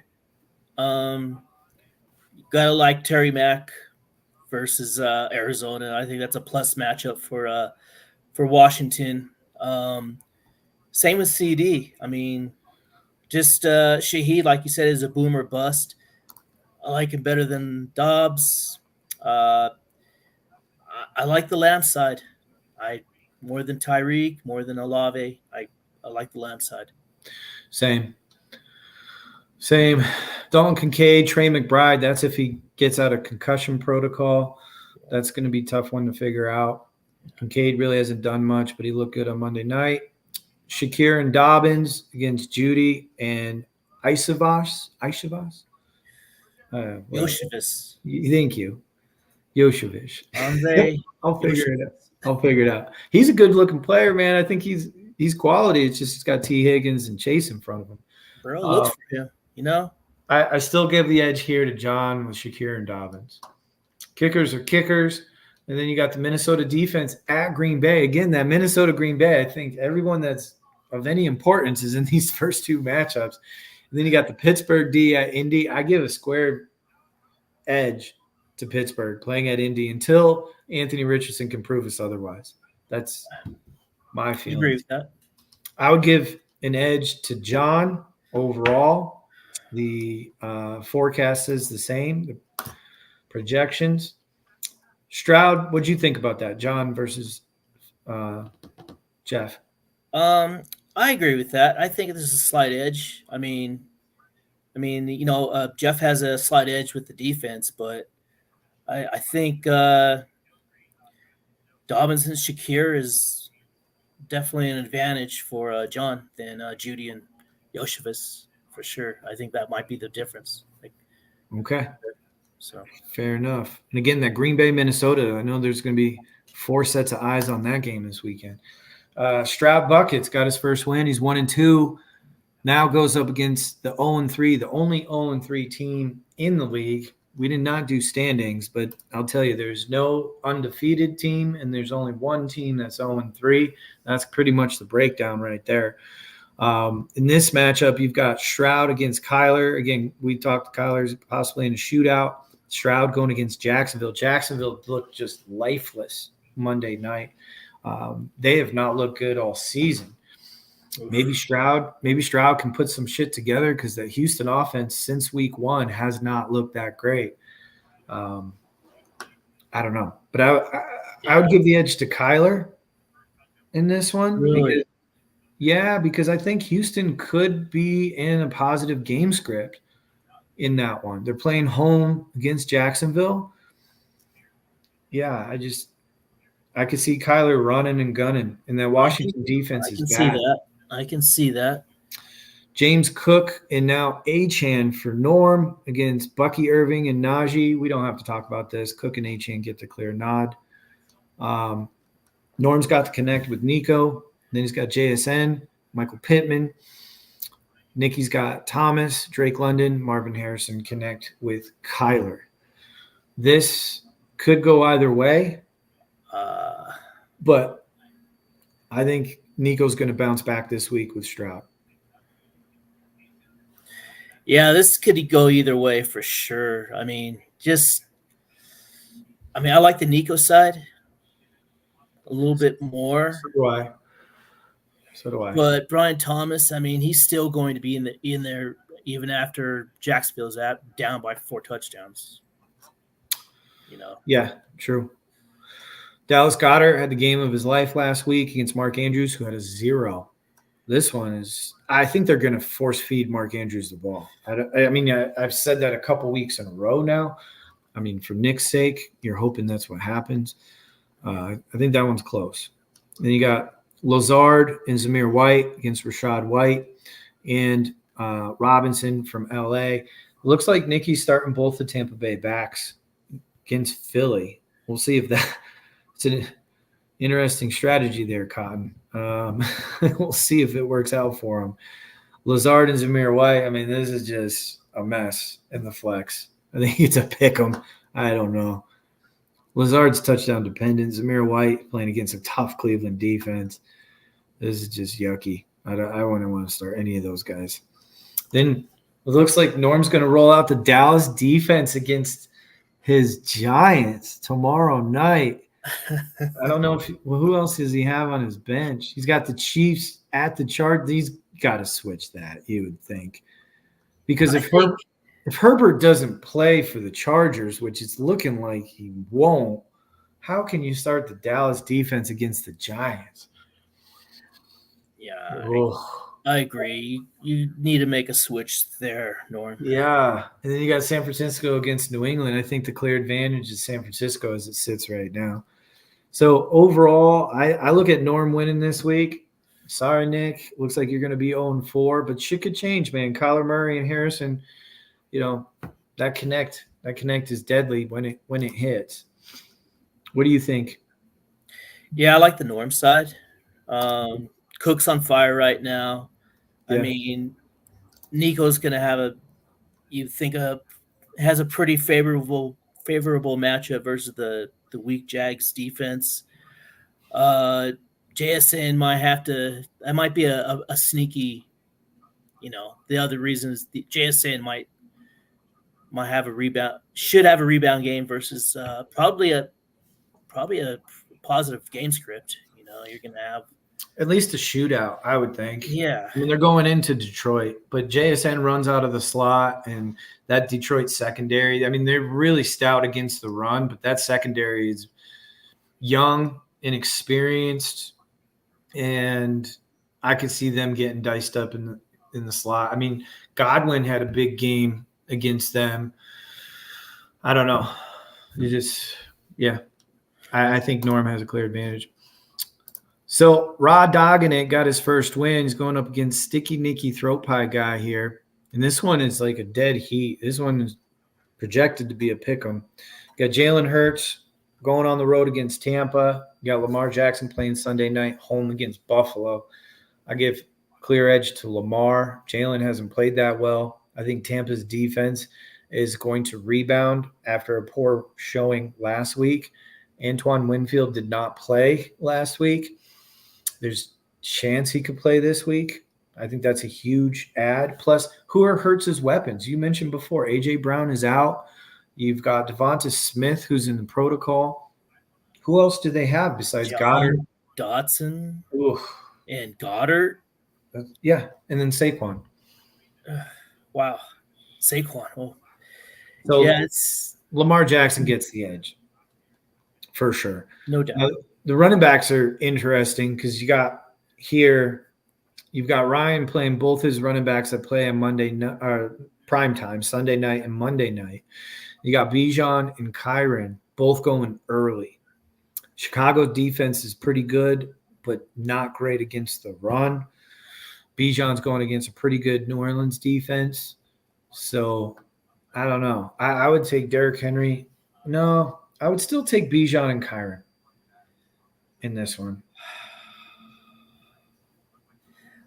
Yeah, I agree with that. It's close. It's close. Amon-Ra St. Brown, Sun God, Garrett Wilson, and Deontay Johnson revitalized in Carolina against Devonta Adams, Stephon Diggs, and Rome Odunze. I think there's a clear advantage here, except Garrett Wilson is going up against your boy in Denver. PS2. Yeah, Sertan's going to lock him down. And Sun God against Seattle, I think that's a juicy matchup. And then you've got Deontay Johnson playing at home against Cincinnati, which is where the Red Rifle played for years. So it's not a true homecoming, but it is what they call a revenge game for the Red Rifle. I think they're going to come out slinging. Ferguson against Pitts, that's kind of a wash. Who knows? Ferguson did play really well, but again, it was a negative game script last week. Zach Moss, Wan'Dale Robinson against Mostert and DeAndre Hopkins. Ooh, that Carolina defense is putrid. You would expect Cincinnati to move the ball, and Zach Moss is going to eat. Raheem Mostert is not a guarantee to play this week, and Tennessee's defense is actually one of their Give better. me the Moss side for sure. Yeah, same. Just Same. DeAndre Hopkins, I mean, he's playing, and he's not playing as many snaps as he has in previous seasons, but it's not, with Levis throwing him the ball. I mean, maybe he gets 4 targets, 5 targets at the most. Yeah. And he's going to have to – he's a touchdown-dependent player, probably, Well, if they get down, but I don't see them getting down to Miami. I don't know. I think he's going to be more involved. Maybe his knee's feeling better. He sat out most of the preseason with a knee injury. Defenses, you got Green Bay against Minnesota at home, and you got Philadelphia on the road against Tampa. I don't love either of these matchups. I'll be honest, especially if Jordan Addison's going to play for Minnesota. That game's going to be interesting. Green Bay, Minnesota. I mean, that could go either way for sure. His other option is Denver at New York Jets. So, yeah, that's going to be tough. So, overall, though, I would give the edge to Raw Dog in it to move up to 2-2. Plus, Phil is in my division. So, Brian, I'm rooting for your team this week. Let's go out there and get a win. What are your thoughts, Dave? Yeah, this is a tough one. I mean, Bijan wakes up and has one of those crazy games, and Henry just doesn't perform well. That could be the difference right there. I mean, but Lamar could be forced to do more versus Buffalo. Put more emphasis on Lamar making something happen than Derrick Henry happen. I mean, I can see it definitely swinging to Phil's way. Okay, fair enough. Phil's not in your division, so you can say that. Firm grasp of the obvious is 2-1. He's playing stacks on stacks, 1-2, who is a tough luck loser in week 3.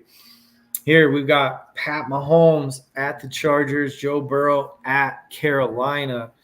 You would think Joe Burrow's going to continue to do what he does. And the Chargers defense has actually been pretty good this year. I don't think Bosa's going to play. Didn't he leave the game early for the Chargers this week? Yeah, he did. Hip injury.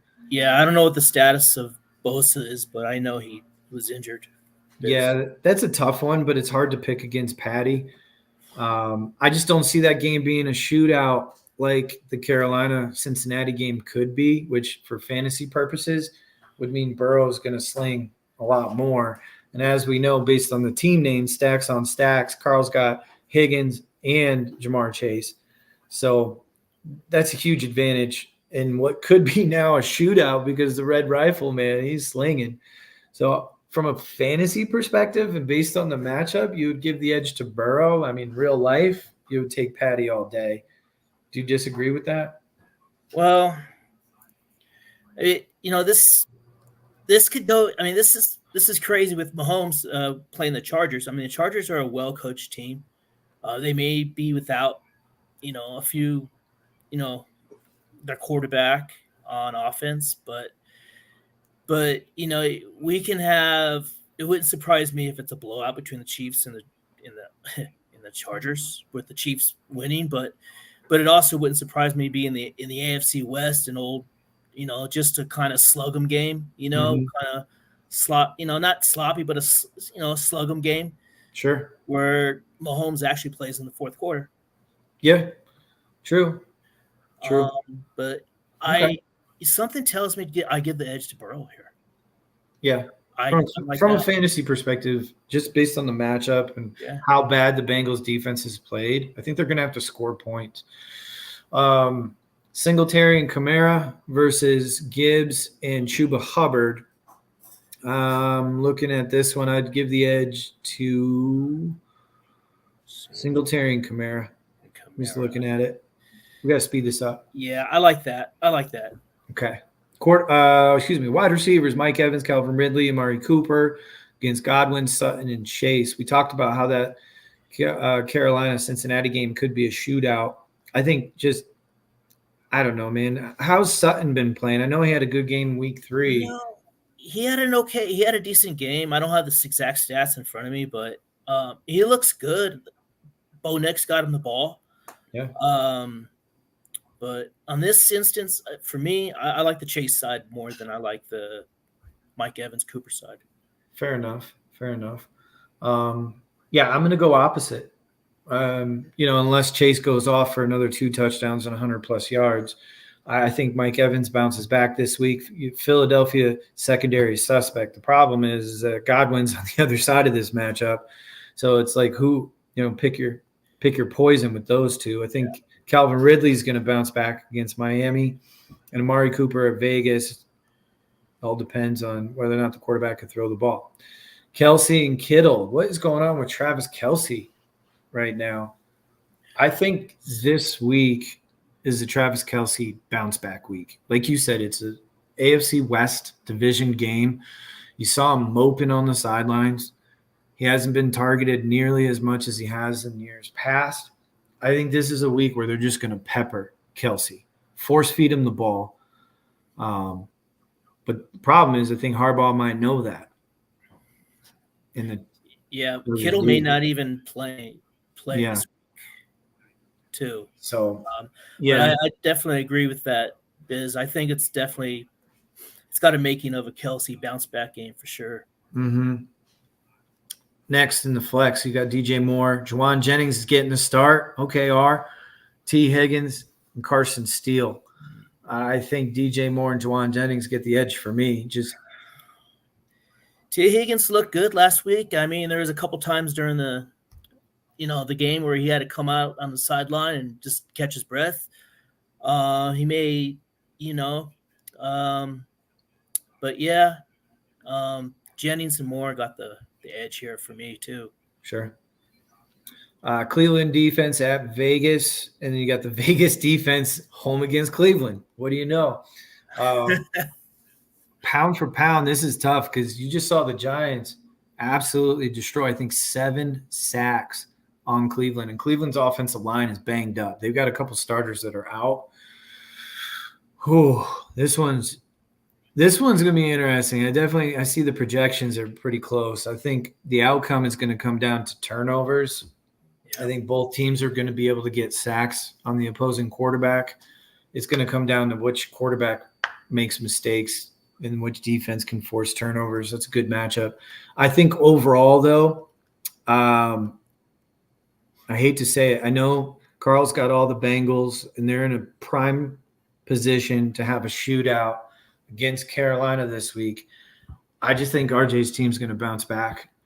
I think you're going to see RJ put up 160 this week. Where it's coming from, I'm not going to predict that. I just think Mike Evans, Calvin Ridley are in bounce back mode.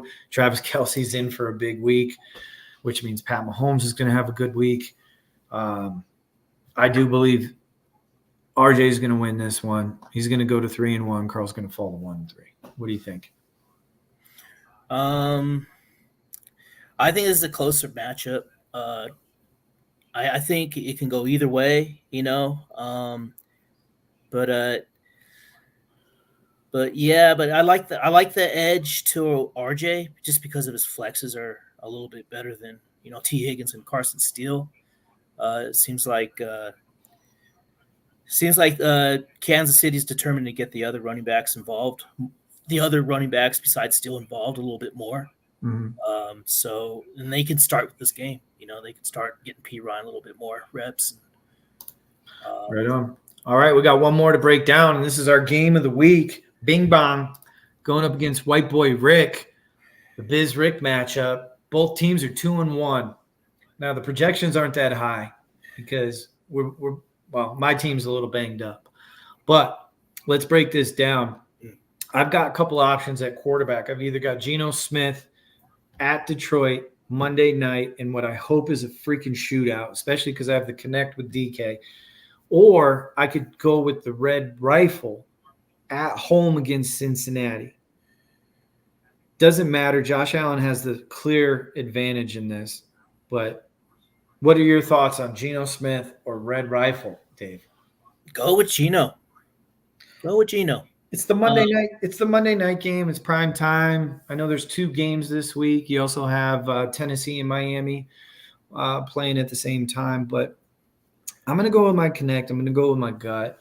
AR-15 at home against Pittsburgh, I think, is a sit this week. So I'm going to go with Geno. Geno's a top 12 quarterback so far in the season. Fuck it. All right, running backs. You've got Ramondre and Kenneth Walker, if Kenneth Walker plays, against Breece Hall and Etienne. And I again give a clear edge to Ricky on this one, unfortunately. I'm just being real. Yeah, because Etienne's going to be playing even if they're being blown out by 30 points. Right. Wide receivers, this is where I think I make up for it, and I have a clear advantage. I've got Neighbors, Metcalf, and Tank Dell against Quentin Johnston, who, again, may not have his starting quarterback, George Pickens, which is boom bust, and Xavier Worthy, which is boom bust. What do you think? I give the edge to the Neighbors side for sure. Neighbors playing All right. He's a beast. Metcalf on Monday night with the connect. Tight ends, edge Bowers. Hunter Henry versus Bowers. Sure. And then flex. You got Rashee Rice, Rico Dowdle getting a start against the Giants. And you've got Jerome Ford, and right now he's got Chase Brown in there. What are your thoughts on the flex?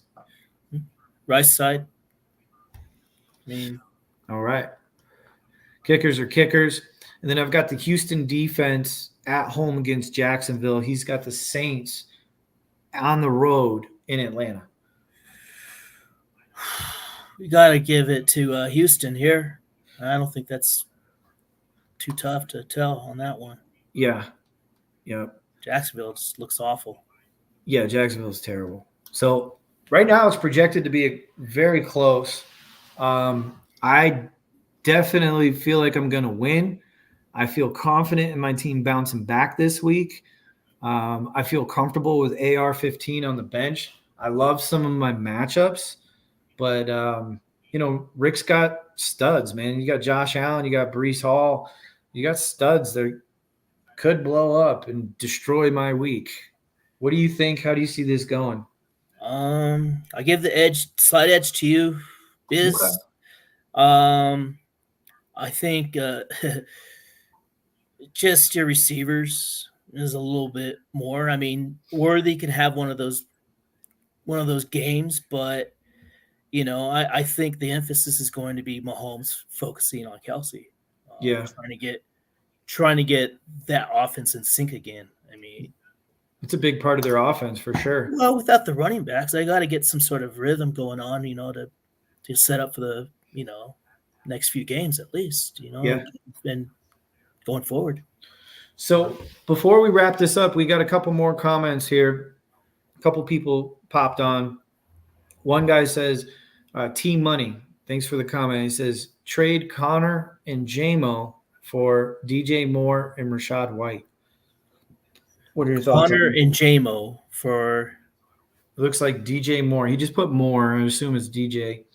Oh, I would keep Connor and Same. I would keep Connor. I know Connor had a bad week last week against Detroit.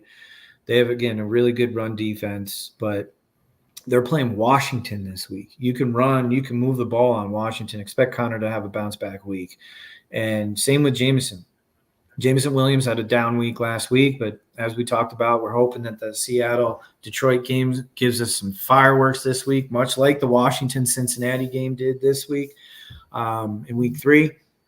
Another comment we have is, would you trade Mahomes or Kyler and Ayuk for Jefferson and Cousins in a super flex?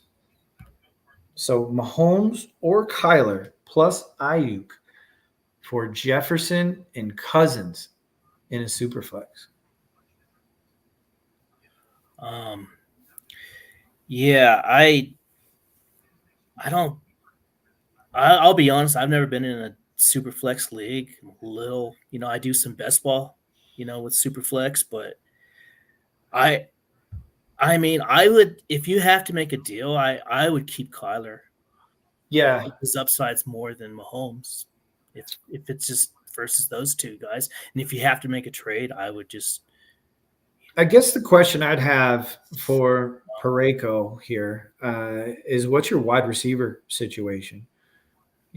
Because I would definitely trade Kyler and Ayuk for Jefferson and Cousins, but it depends on what your wide receiver room looks like. If you're solid at the wide receiver, there's no reason to try to. I mean, if you're in a super flex league and you have Mahomes and Kyler, man, you're set up. You are set up. And again, this week we talked about it. We expect Kyler to have a good week. Cousins, he's kind of just in that, QB2 conversation, whereas Mahomes and Kyler are in the top 5 every week. yeah. So, I mean, it's Jay Jetta though. Jefferson's a stud. So, all right, guys. Well, Dave, I don't know if you have any final comments. This pretty much wraps up this week. We're gone almost 2 hours, so that's why I want to sign off. Yeah, just good luck this week, Rich, and yeah, let's get ready to roll. Yeah. Uh, I'm coming after you this week, Rick. My team is bouncing back. We need one. We need one bad. We need one bad. Hey, real quick, before we sign off, we got another comment. I'm getting offered, this is from Sergio. Thanks for the comment. I'm getting offered Josh Allen and Godwin for BTJ and BTJ for Bijan and Lamar. So it's Brian Thomas Jr., I assume. yeah. So what was it? The trade He's being wife. offered Josh Allen and Godwin. It's a full PPR. Being offered Josh Allen, Godwin, and Brian Thomas Jr. for Bijan and Lamar. Full PPR. I say do it. You're getting Brian Thomas Jr. They're going to be in a lot of negative game scripts all year. Even if Trevor Lawrence stinks, he's still gonna get peppered with targets. Godwin has already proven to be, working out of the slot more this year. He's gotten a lot more catches, and it's a full PPR league. And Josh Allen, he's the number 1 quarterback in fantasy, bro. Like, yeah. Again, I would ask, what does your running back room look like? If you're giving up Bijan and you're not getting a back in return, I would take Josh Allen, Godwin, and Brian Thomas Jr. for Bijan and Lamar, full PPR. I agree with that.